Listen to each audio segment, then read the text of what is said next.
Check out carmarshal.com. The link is in the description. They help support us.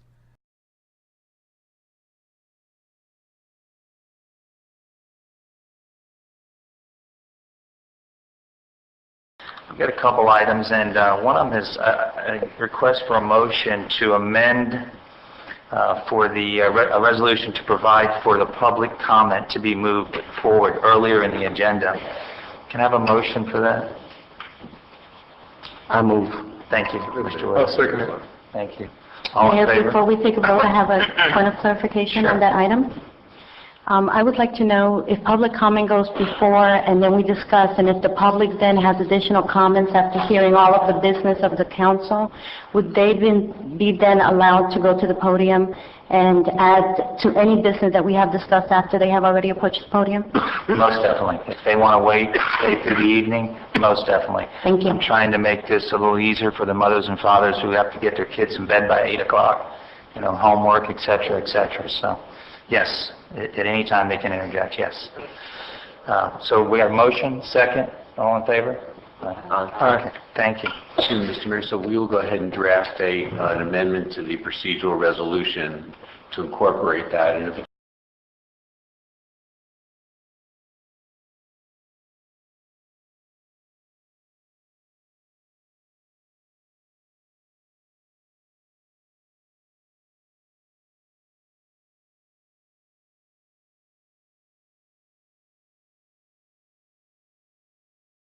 the form of government almost was changed from what the charter says it is to a hybrid version, meaning the mayor was in control or wanted to be in control or tried to be in control. And in this case, it's not the way. We're running it by the book. And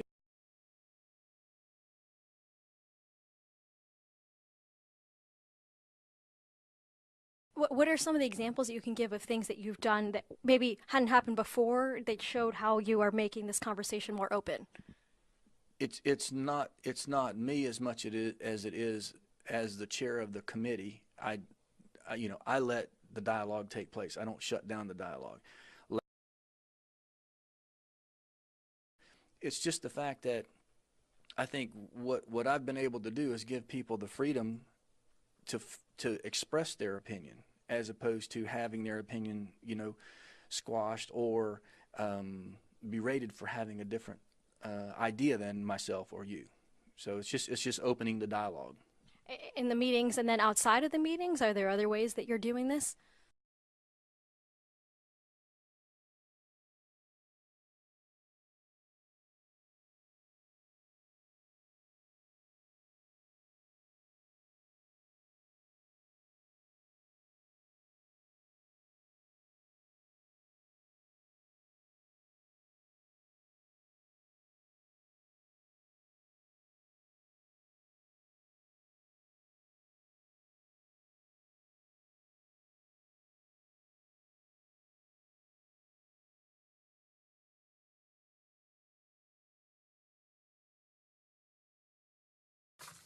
Okay, now what I would like to do at this time is I'd like to add a question to the council about public comments.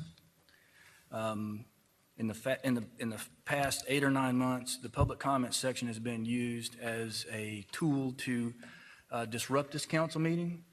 Last council meeting, we had over a 2-hour disruption. We had to move items forward. We don't want to disenfranchise the public comments. I think they are very important to what we do. But I think that as we all wait as council members to do our business, and as you manager and you attorney, we all wait to the end of the meeting to have our discussion about what's going on in the world. I'm asking the council for us to restructure the agenda to put public comments right before discussion from the city manager, city attorney, and council. That way, if there's a discussion issue that comes up from the public comment, we then at that point, you as manager, have the ability to address it if you're prepared, or not address it if you're not prepared. And we as council members can at the same time address it or not address it according to, our knowledge of the question or our knowledge of the comment. So my request to the council is it okay for you guys, for all of us, to move this agenda item to that section in the process. Second by Mr. Burgess. Mr. Shelley, did you have? That's effective next meeting? Effective tonight. Well, I have an issue with it being effective tonight, but I support what you're saying. I support it being effective going forward, but I can't support it being effective as of tonight. Not, okay, there's one no vote for Mr. Shelley. Mr. Williams? Yeah. Mayor, are we talking about moving public comment? Just moving public comment from where it is in the beginning of the meeting to right before the city manager and the council. Now, I remember this conversation. I one said that we ought to move it to the back, and everybody said, no, keep it in the front. And now you're saying move it to the back. Now, I brought it up before and asked for a vote, and there was no support for it. I'm bringing it up again simply because if you think about the last meeting, we had 2 hours plus of public comment that was repetitive public comment with the intention, I feel, to disrupt the flow of the city. So my request is not to say, we're not changing any time limit, anything like that. It's just let's get the business done first. Then let's talk about the concerns and questions or whatever it is in the end. And I'm requesting it be done tonight. Mr. Shelley is and I think the Vice Mayor, well, I'll let them speak for themselves. Well, Mr. Williams, you have the floor. Yeah, thank you, Mayor. Well, I was all for that in the beginning, but I'm glad that colleagues able to come around to see where I thought we were going to be at anyway. So that's fine. I don't have a problem with it. Now, as it relates to tonight, I don't know how that will make us look as perception. It's always the perception of what we do up here. Not that we're doing anything bad, but it's always the perception of what it looks like. So I say if we're going to do it. I mean, I think it should be done at the next meeting. That way, public is noticed, and we go from there. But I go with the consensus of council. At this point, there's a motion and a second. So we'll let me. I'm sorry, Mr. Williams. Yeah, I'm done. Thank you, Mayor. Okay. Vice Mayor. Thank you, Mayor.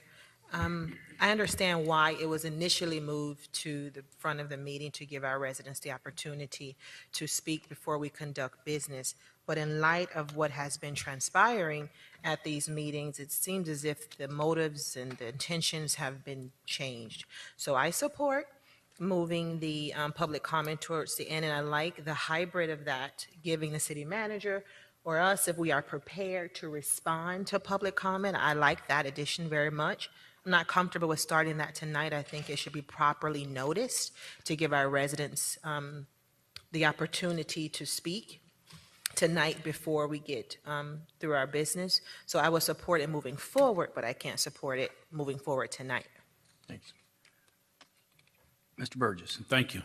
I remember sitting here in 2005 and 2006, 2004, and having to wait till midnight some nights at those long meetings. But I think people with sincere issues show up and stay there if they're sincere about their issues. So I fully support this.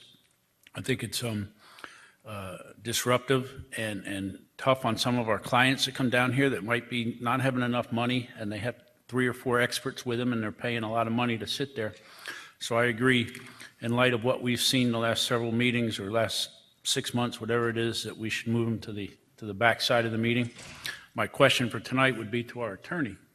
We can move it if we want to with a motion and a majority. Is that correct, without any issues? You have no problem moving it tonight if you want. Okay. Thank you. I just wanted to make sure and put that point out there that legally we can. So thank you.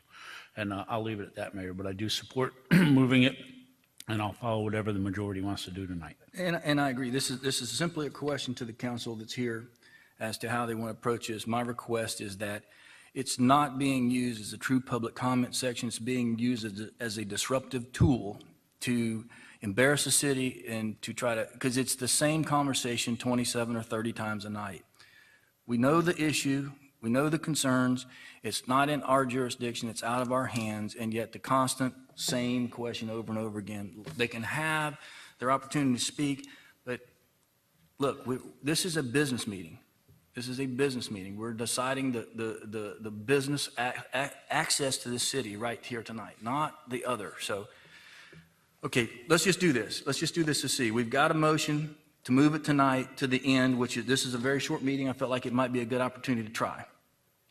So let me just do a roll call on the question tonight. Hopefully, if it doesn't pass, someone will put another motion on the table to do something different. Roll call, Madam Clerk. Councilman Burgess? Yes. Councilman Williams?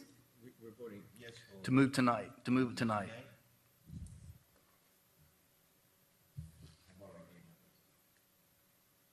So your vote, no? Councilman Ross? Yes.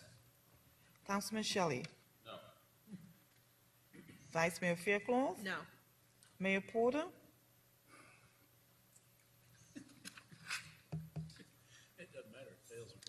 No. Is there a second motion? Somebody make a motion? Mayor, that we enact this at the next council meeting, as it's been noted. Oh, my, error, fat fingers on my yes vote.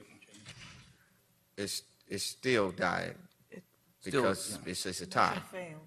Motion failed, so So my motion, Mayor, if I have the floor, you do, sir. to move that we will place the public comment after the city manager, Before the city. I'm sorry, before the city manager's business, and that we would do that in the month of September.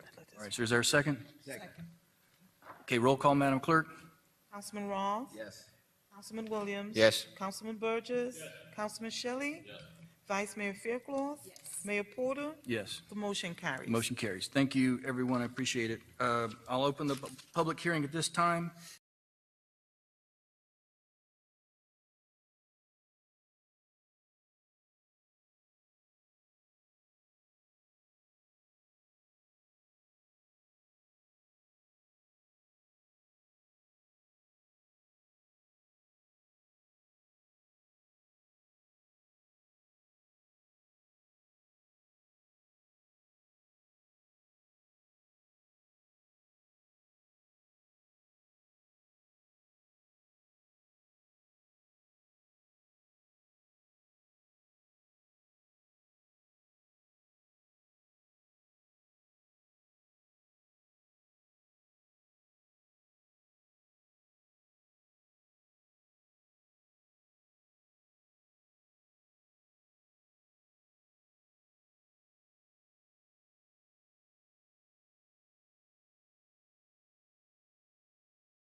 Hey Charlotte County, this is Charlotte County COPWATCH, and I wanted to explain what fair use is.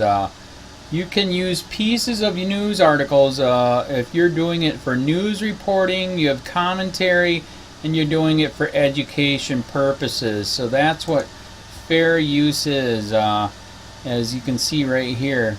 Another reason why I wanted to make this video is to let you know I have just joined with Patreon. A nice thing with Patreon, I make no money on YouTube. They took the money away years ago, and so this is another way to give, and it's a nice thing too because you can give monthly.